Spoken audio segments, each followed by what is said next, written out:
Hello guys, welcome again to our Siargao Vlog Part 2. So for today's video, isasama namin kayo or ipapakita namin kung ano yung mga pinuntahan namin today. Ayan, tamang paaraw lang ako. Si Mitch nga sa morning. Since umaga, naisipan kong bumili ng coffee sa tindahan. Buti yung accommodation namin, merong malapit na tindahan dito. After having our coffee, we decided to have our breakfast. So ayan, tamang search lang kami ng pwedeng kainan. Actually late na to, around magte-10 na to, kaya brunch na namin to. Nga pala, hindi ko ata nabanggit na nag-rent kami ng motor for 2 days. 350 pesos per day siya. And nakadating na kami dito sa Wave Cafe. Dito kami magbe-breakfast.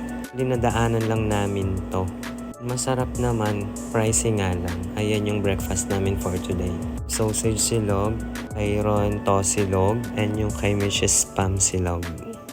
Masarap! Let's eat! Kain po tayo! Right after namin mag-breakfast, we decided to start our DIY tour gamit tong motor na nirentahan namin. And dahil DIY lang, tamang ways lang kami papunta kung saan man. First stop namin, ito yung Coconut View Deck.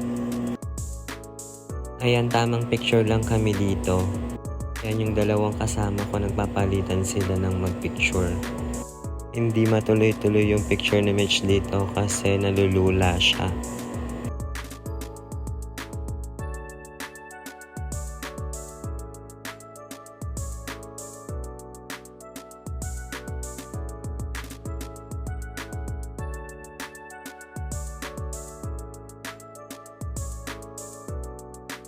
Since busy si Mitch, ako na muna mag-video sa sarili ko. Ayan, tamang video lang. Sobrang init nga lang talaga ng araw dito. Kaya titiisin mo talaga. Sobrang sulit, grabe. Ang ganda ng tanawin. Look at that. Next stop naman tayo. Ayan, nakarating na kami sa Port of Del Carmen kasi we're planning to go to Sugba Lagoon. Sasakay pa kasi ng bangka papunta doon. Ayan, tamang video lang ako para ipakita sa inyo itong port. Regarding pala sa fee dito, lang may mga nakasabay kaming joiners sa boat. Mas nakaless kami and nakatipid kami. Kasi kung kami lang tatlo, it cost 2,100. May mga nakasabay kaming joiners, girls from Spain sila. 2,700 lahat, bali lumilitaw na 450 each yung binayad namin para dito. Dalawang island na yung mapupuntahan namin. Una, Sugba Lagoon. Second is Cawagan Island. Ito nga pala yung mga girls from Spain na nakasama namin sa trip na to. In fairness, mababait sila. Lagi lang silang nakasmile sa'yo. Napaka-friendly nila. Ang tamang video lang ako dito para ipakita sa inyo itong napakagandang tanawin while going there.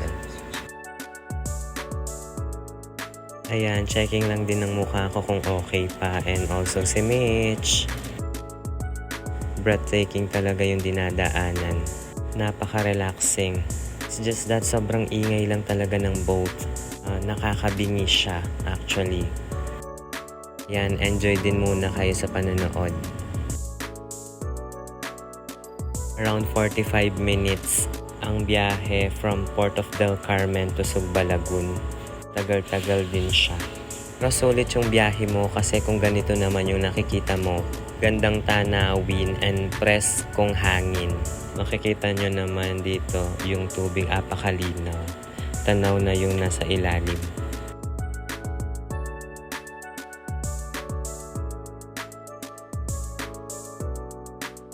And welcome to Sugba Lagoon.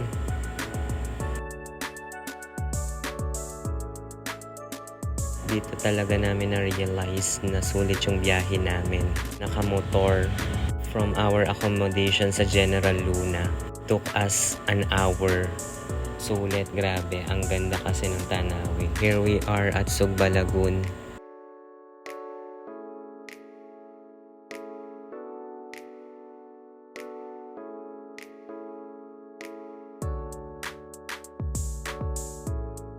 Ito yung sikat na diving spot dito sa Siargao. O hindi din ako nagpahuli, syempre, ayan. Pag andun ka na pala talagang kakabahan ka. Mali yung pagtalon ko dyan. Ang nagdalawang isip kasi ako kung tatalo na ba ako o hindi. Sobra kasing nakakatakot.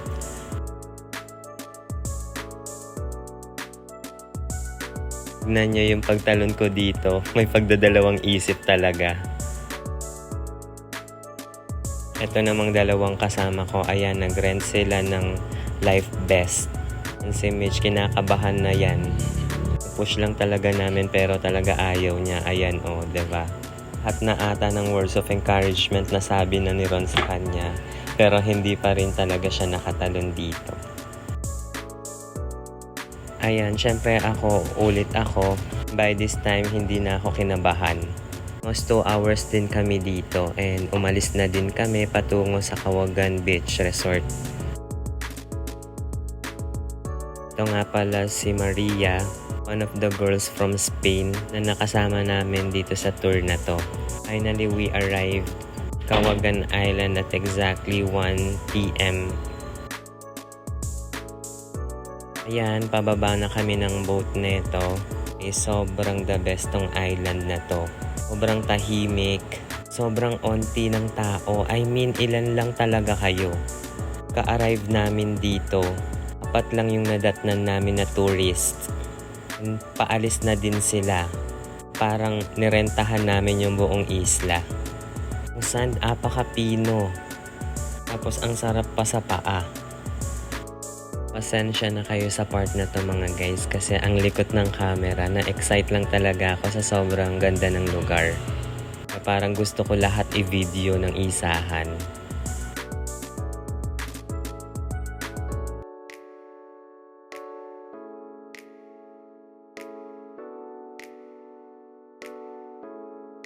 And of course, look at that view.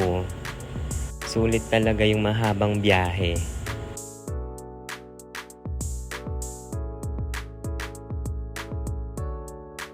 Yan kami, decided na dito sa damuhan na lang muna kami magstay.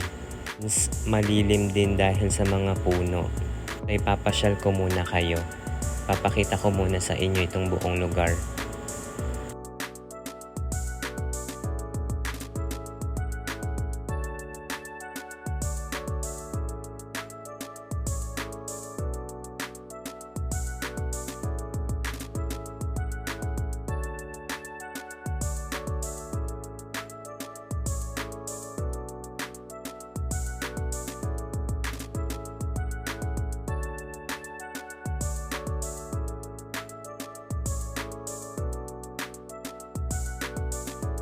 May entrance fee nga pala dito ng 30 pesos lang.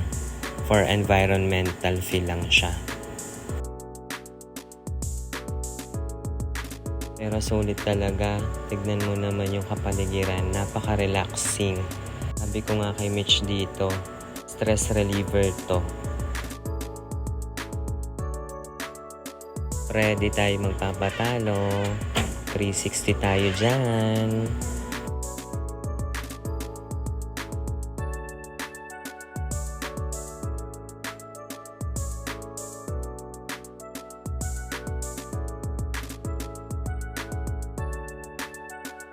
May isang tindahan naman dito na pwedeng bilhan ng mga inumin tsaka pagkain. Itong iniinom naming buko, in-order din namin siya. 60 pesos each nga pala to. Ko alam anong sinasabi ko dito. Limutan ko na. Ayan, tamang inom lang tayo ng buko juice. Ang sarap, super refreshing. Kakapitas lang kasi nito nung in-order namin.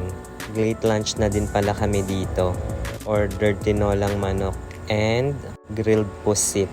Super sarap ng tinola nilang manok and yung pusit super fresh. Ayan, tamang pahinga lang muna kami dito. After that, I decided to walk sa may beach para ipakita ko naman sa inyo yung kabuuan ng beach ng Cawagan. Tamang ganda-gandahan lang of course. May sun kiss yan.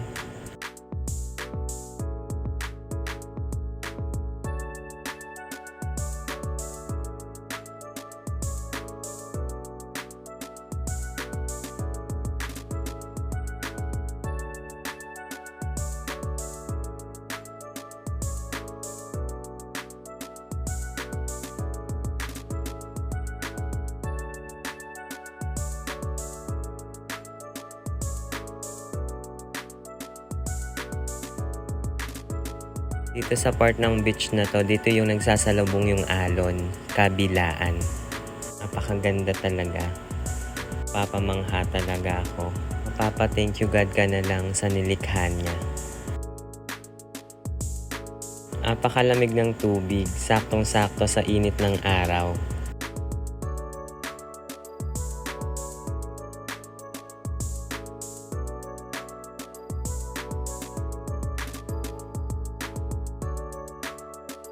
Ayan si Michay, nag-swimming din siya. Sabi niya, videohan ko siya habang paakyat siya ulit dito. Around 4 PM, umalis na din kami pabalik sa Port of Del Carmen.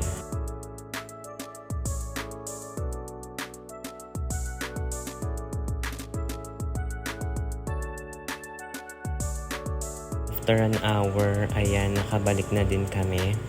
Masasabi mo na lang talaga na worth it ang pagod. Super ganda and enjoy.